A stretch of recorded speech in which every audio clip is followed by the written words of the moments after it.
Our second song, 175. Or no, 176, sorry.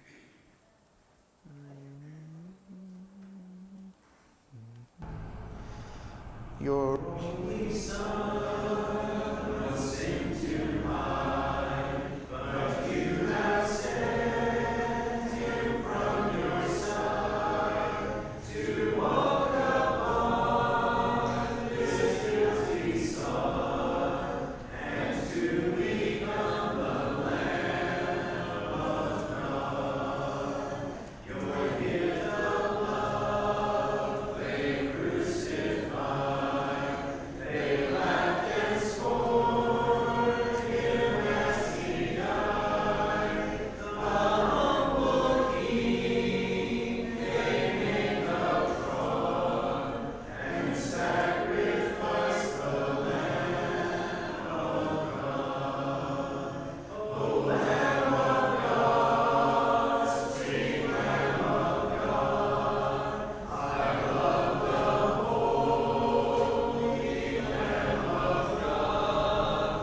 Oh, wash me in His precious blood, my Jesus Christ, the Lamb of God. I was so lost, I should have died, but you have brought me to your side, to be led by your staff and rod, and to be called the Lamb of God. O Lamb of God, sweet Lamb of God, I love the holy Lamb of God. Oh, wash me in His precious blood, my Jesus Christ, the Lamb of God.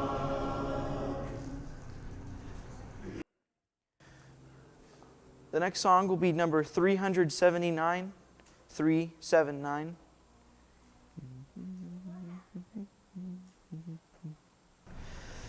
He led the splendor of heaven,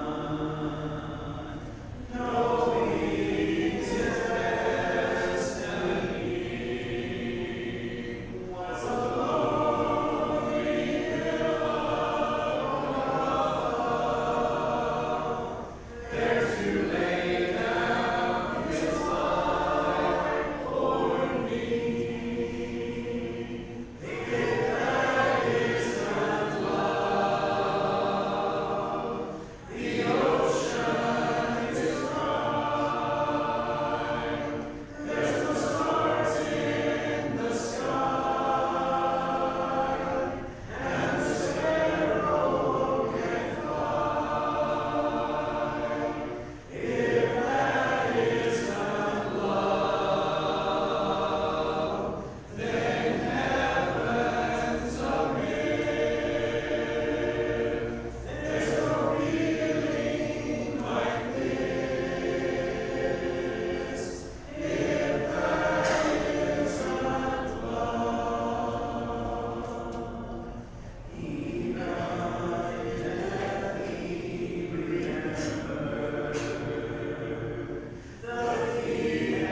The next song will be number 903, 903.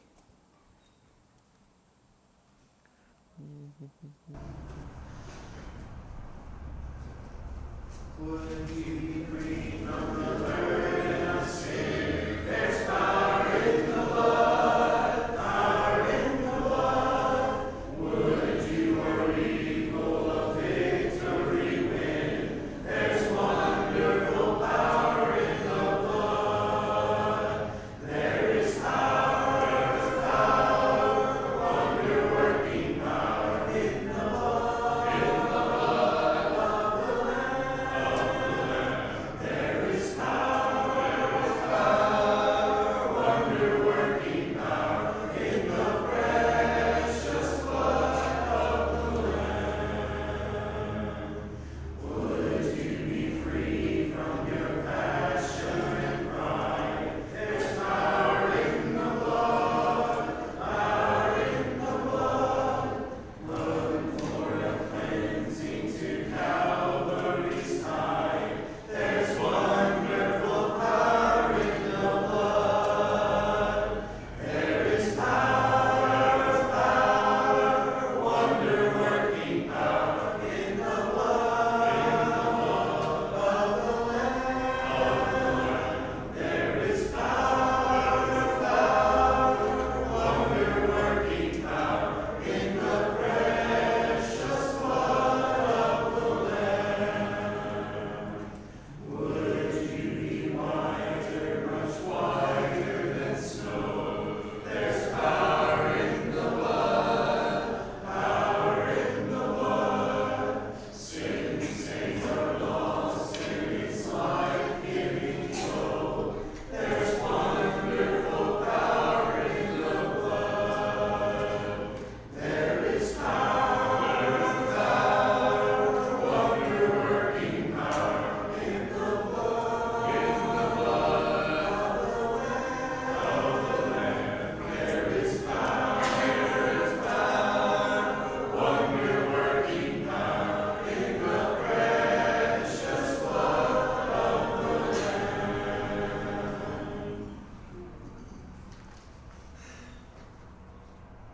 The song for the lesson is number 749, 749.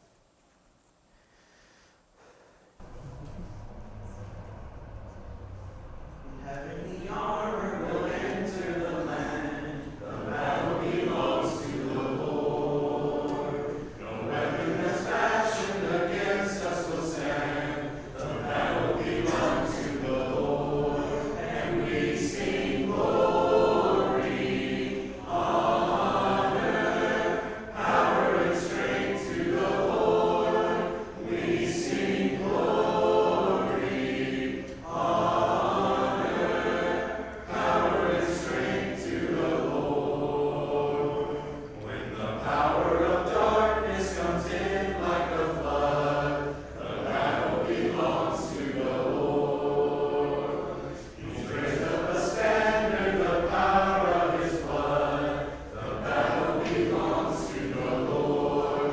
And we sing glory, honor, power and strength to the Lord. We sing glory, honor, power and strength to the Lord. When your enemy presses in hard, do not fear. The battle belongs to the Lord.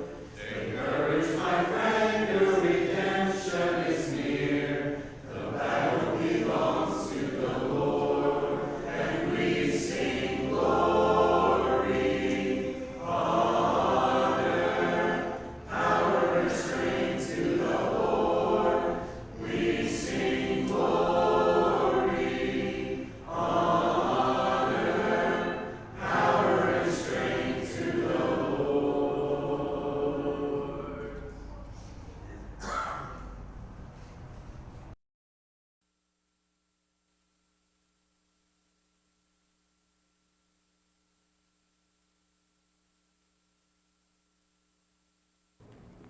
All right. Thank you, Joe. Great job. It has been my honor and privilege to watch Joe Saucedo grow for the last 5 years. And I told him a few weeks ago he wasn't allowed to turn 15, but he defied me. Ugh. But I'm sure glad he did. And he said, thank you for the opportunity to lead tonight, but to me it's a blessing to see him lead and grow and become better and better. Just be a good Christian. I'm proud of him. John chapter 4, last few verses. We're going to start in verse 43. John 4, verse 43. So we've left the Samaritans in Sychar, and we're moving on. After the 2 days that Jesus spends with those people in Sychar, he departed for Galilee. Right? That's a place he knew well. Verse 44. For Jesus himself had testified that a prophet has no honor in his hometown. Right? In his own hometown, he has no honor. That's something we read in parallel in some of the other Gospels and explain maybe in more detail, but that's something that Jesus says as he is heading towards his own home area. So when he came to Galilee, the Galileans welcomed him, having seen all that he had done in Jerusalem at the feast, for they too had gone to the feast. So this is backing up to some things that Jesus had done before. Remember the cleansing the temple, those kinds of things.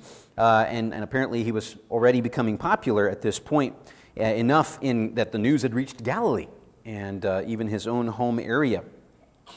But in verse 46, he came again to Cana in Galilee. So trivia question before we get to the next verse that's going to give the answer away. Remember what miracle Jesus did in Cana in Galilee, the first one? Right? It was at the wedding, and he changed water into wine, right?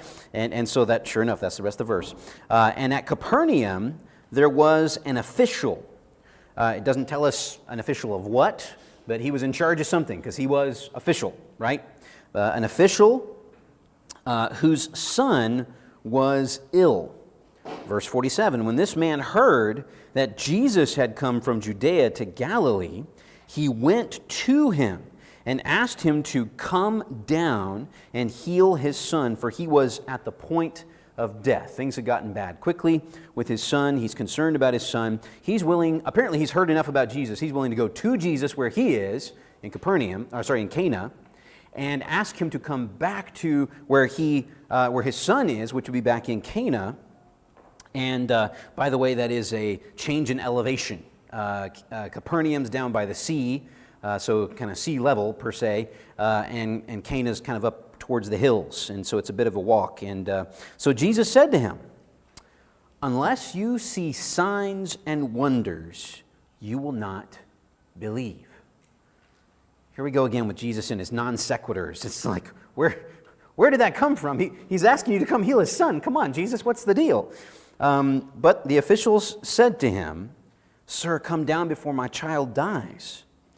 Jesus said to him, Go, your son will live. The man believed the word that Jesus spoke to him and went on his way. As he was going down, his servants met him and told him that his son was recovering. So he asked them the hour when he began to get better. And they said to him, Yesterday. The father knew that was the hour when Jesus had said to him, Your son will live. And he himself believed, and all his household. This was now the second sign that Jesus did when he had come from Judea to Galilee. Okay, very interesting verses. Just a few of them tonight. And here are some observations, I guess you might say, on these. So we have a long distance healing take place in this to end this chapter. So pretty bang up finish for a pretty busy chapter 4. But this official comes to Jesus. He pleads for him to come down to Capernaum to heal his son. As I mentioned, Cana was in the hills. Capernaum's down by the sea.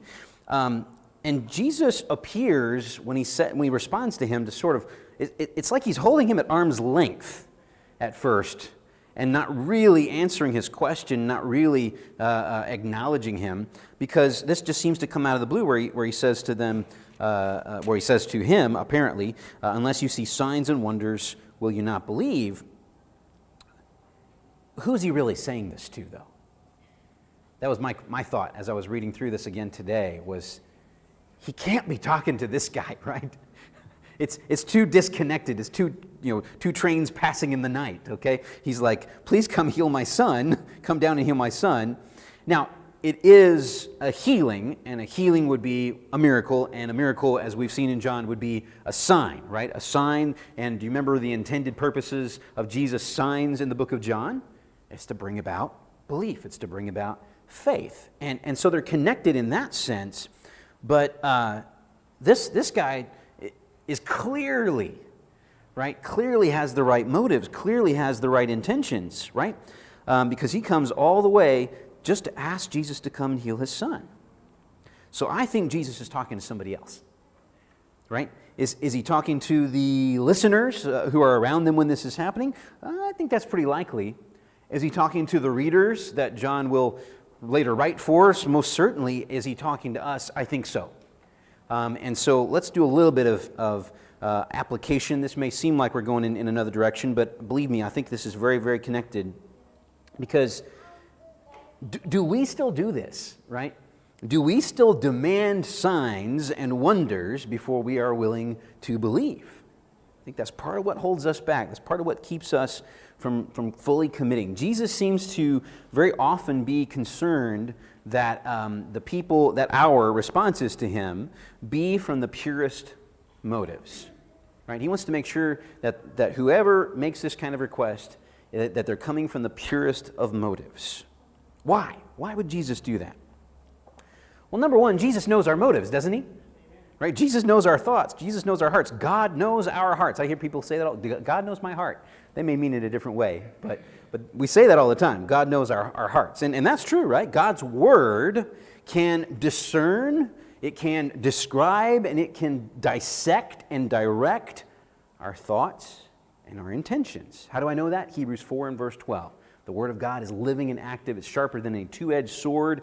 It's able to pierce joints and marrow. It's able to get down to the thoughts and intentions of the heart. It's razor sharp in that sense, and it cuts both ways, right? So God is able to do that. So it's not so much knowing what He already knows, okay? Jesus isn't trying to get at what He already knows. It must be about testing what we haven't been willing to test, right? Am I sincere? Am I genuine? Am I being authentic? Am I coming from a place of genuine motivation, intention? Is that where this is coming from? And we humans are pretty particular about this as well. We're pretty interested in the intentions of other people. And part of the reason I say that is I think about how we try to be mind readers, right? And maybe we see this most often in the husband and wife relationship, right? Okay, one tries to read the other one's mind. I won't say which one, that person is unsuccessful at reading. But when it comes to vice versa, of course, that other person is always successful in reading that person's mind, right? We try this. We try to read minds. Here's another place where I see us do that. Okay, God actually does know our intentions, right? We only think we know the other person's intentions. So here's the scenario. If someone cuts you off in traffic, right? That's our easy go-to scenario because we've got traffic all over the place right now. So if someone cuts you off in traffic, do you instantly assign this person an evil label, right?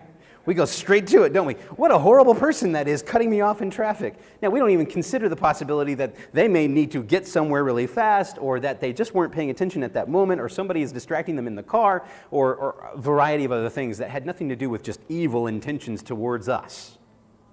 We're mind readers. And I am very, very good at this. I know you did that on purpose. We say things like this. We think things like this. But do we really know? Do we really know that? Without a doubt, I don't think so. Is it possible to have good intentions and to still do something that's hurtful or wrong? You bet, right? We can have good intentions, we can try to do the right thing, and still somehow we hurt somebody or we do the wrong thing. We don't even realize it sometimes until they point it out to us. Is it possible, on the flip side, to have the wrong intentions and still do something valuable?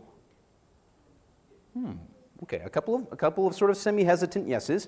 So Philippians chapter 1, this is what Paul says about that phenomena. Philippians 1:15. Some indeed preach Christ from envy and rivalry, but others from goodwill. So we've got people with good intentions and people with not so good intentions, right? The latter do it out of love. Those with the good intentions do it out of love, knowing that I am put here for the defense of the gospel. So their motivation and their intention is love, right? And goodwill. Verse 17, the former, they proclaim Christ out of selfish ambition, not sincerely, but thinking to afflict me in my imprisonment. People intentionally trying to hurt Paul by preaching Christ and doing these different things and for different reasons, the selfish ambitions and such. That's got a sting. What does Paul say about it? What then? Verse 18, only that in every way, whether in pretense or in truth, Christ is proclaimed, and in that I rejoice. Gotta love Paul, don't you? He says, it doesn't matter what the intentions are. If Christ is being preached, it is valuable, right?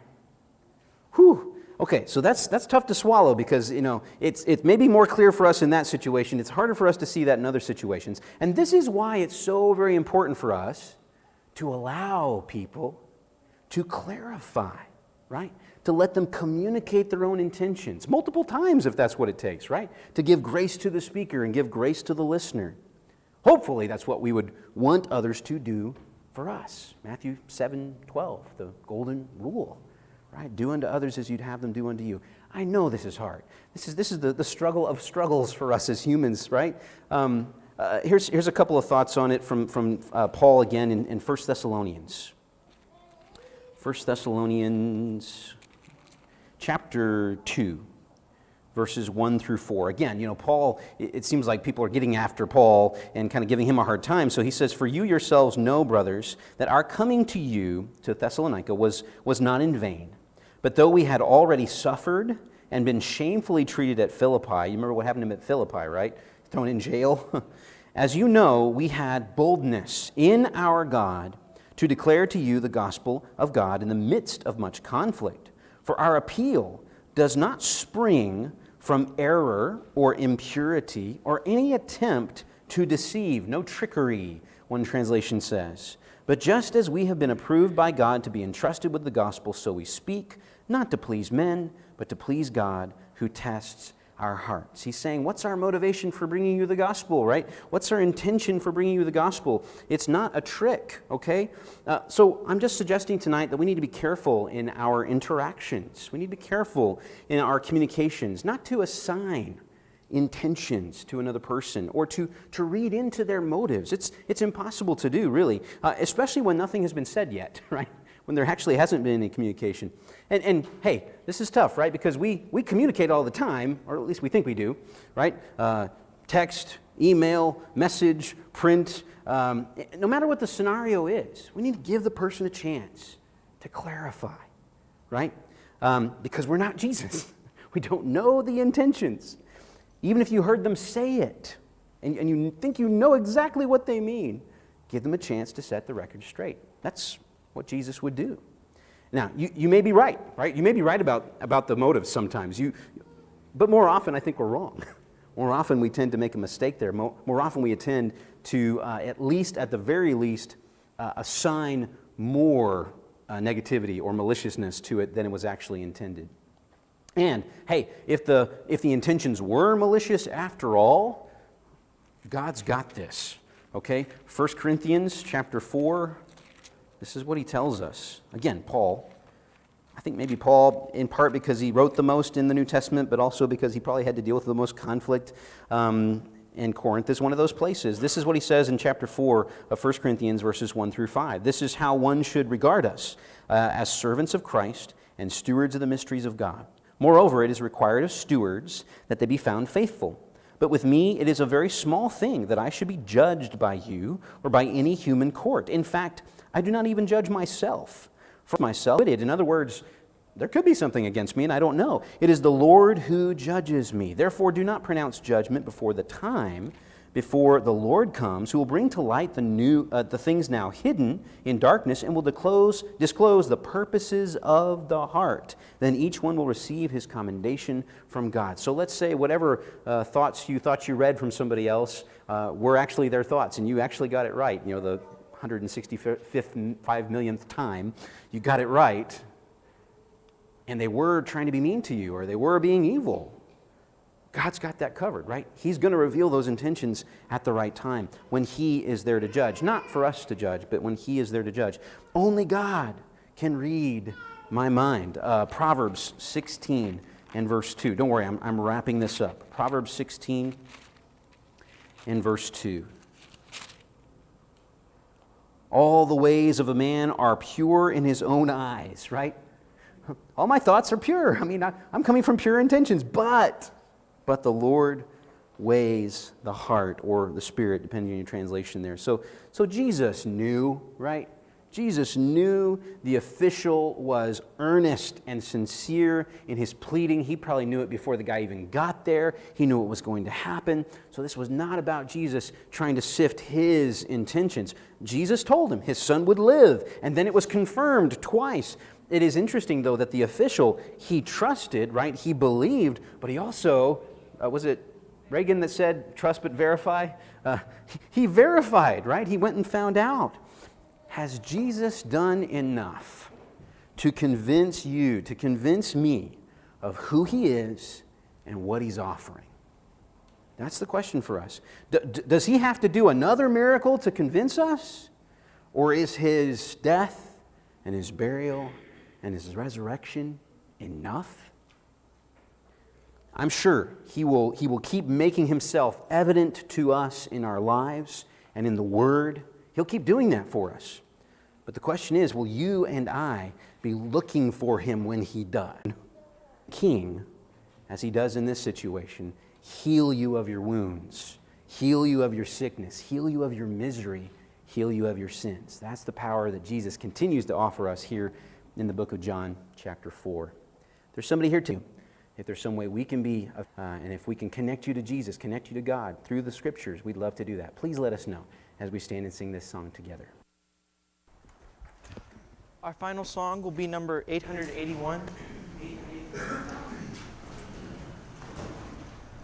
I'm satisfied with just what below, a little silver and a little gold, but in that city where earth will shine, I want a gold one, that silver one. I've got a mansion just over the hilltop, in that bright land where we'll never roam. And someday yonder we'll never more wander, but walk the streets that are pure as gold. Don't leave me poor or deserted or lonely. I'm not discouraged, I'm heaven bound. I'm just a pilgrim, I run a road not round. I've got a mansion just over the hilltop, in that bright land where we'll never roam. And someday yonder we'll never more wander, but walk the streets that are pure as